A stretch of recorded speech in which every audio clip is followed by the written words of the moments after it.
அடகு வைத்த நகைகளை மீட்க செல்லும் மக்கள் ரிசர்வ் வங்கியின் புதிய விதிமுறைகளால் விழிபிதுங்கி நிற்கின்றனர். அசலுடன் வட்டியையும் சேர்த்து முழு தொகையை கட்டிய பிறகே மறு அடமானம் வைக்க முடியும் என்பதால் அதிக வட்டிக்கு மேலும் கடன் வாங்கும் சூழலுக்கு தள்ளப்பட்டுள்ளனர்.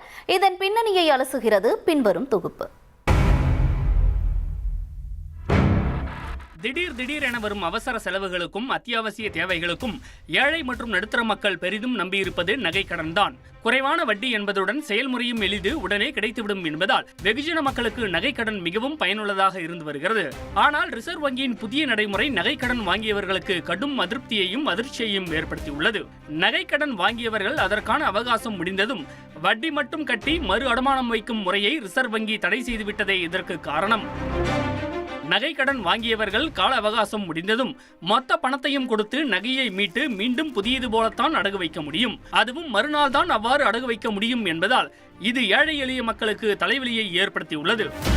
அசலுடன் வட்டியும் கட்டும் அளவுக்கு பணம் இருந்தால் உடனடியாக வங்கியில் செலுத்திவிட்டு நகையை மீட்டுக் கொள்வார்கள். ஆனால் தற்போதைய புதிய நிபந்தனையால் வெளியில் வட்டிக்கு வாங்கியாவது நகையை மீட்க வேண்டிய நிலைக்கு தள்ளப்பட்டுள்ளனர். இதுவரை வட்டி மட்டும் கட்டி வந்து கால அவகாசம் ஓராண்டு அல்லது 6 மாதம் நிறைவு பெற்றதும் ஒரே நாளில் அதனை மறு அடமானம் வைத்து விடலாம். இது எளிமையாகவும் இருந்தது. ஆண்டுதோறும் வட்டி மட்டும் கட்டிவிட்டு கடனை புதுப்பித்துக் கொள்ளலாம் என்ற நம்பிக்கையில் மக்கள் இருந்தனர். ஏற்கனவே ஒரு சவரனுக்கு வங்கிகள் கொடுக்கும் பணம் குறைவு, கடன் பெற அலைக்கழிக்கப்படுதல் ஆகிய காரணங்களால் ஏழை மக்கள் அடகு கடைகளை தேடிச் செல்லும் நிலையில் இதுபோன்ற விதிமுறைகளால் வங்கிகளில் நகைக்கடன் வைப்பவர்களின் எண்ணிக்கை குறையும் என்ற ஆதங்கம் எதிரொலிக்கிறது. இருப்பினும் ஒரு சில நல்ல உள்ளம் படைத்த வங்கி ஊழியர்கள் அசலுடன் கட்ட வேண்டிய வட்டி பணம் முழுவதையும் பெற்றுக்கொண்டதைப் போல் வரவு வைத்து வேறொருவர் பெயரில் மீண்டும் கடன் வாங்கியதைப் போல் செய்து கொடுத்து மக்களின் சிரமத்தை போக்குவதாகவும் பெயர் குறிப்பிட விரும்பாத வங்கி அதிகாரிகள் தெரிவித்தனர்.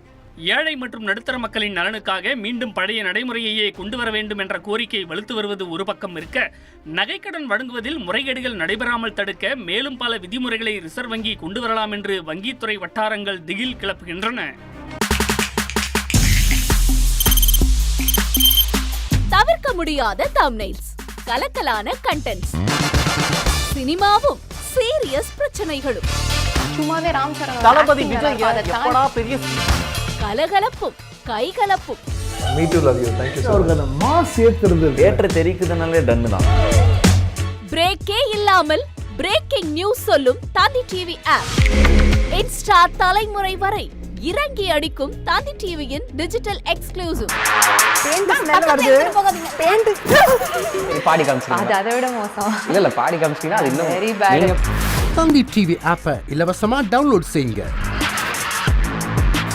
ஃபாலோ பண்ணுங்க, சப்ஸ்கிரைப் பண்ணுங்க, என்ஜாய் பண்ணுங்க.